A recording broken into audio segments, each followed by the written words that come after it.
Changing your RAELink 3 from a host to a remote.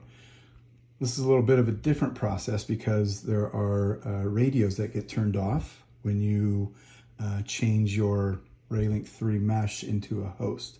What we're going to do is bring those back in and walk you through the process of how to do that. What we're simply going to do is take the in and mode key and press and hold. First thing it's going to ask us is if we want to change the network ID.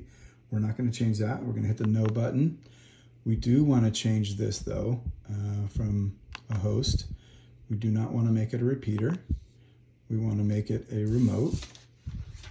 We're going to hit the yes button. Okay, and then I'm going to mode out just so you can see what it is that I'm referencing. When a RAELink 3 is in a remote mode, if you want GPS coordinates, you need to have the GPS turned on, and currently you can see it's turned off. You'll also notice that my mesh power is still turned off, therefore making this remote kind of useless. So what we're going to do is we're going to go back into the menu, and it's asking again in sequence. So network, we're going to say no. Mode, we're going to say no. We want to leave it as a remote.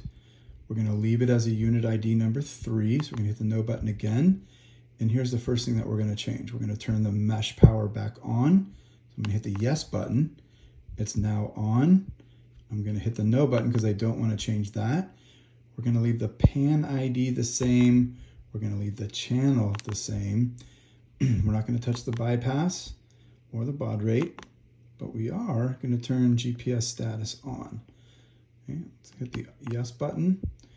You'll notice that it does that. We'll just go through the rest of the sequence so you can see where we're at. I'm going to hit no, GPS coordinate check, no, and we're not going to get into the menu. So we're back to the network ID. I'm going to press the mode button once to initialize, and what you'll notice right away is we now have GPS turned on. It's reporting 3 satellites, which is the amount needed in order for you to have correct mapping on SSR. And you'll also notice that the mesh link is now turned on. We have 0 standard units going through it and 0 routers going through it.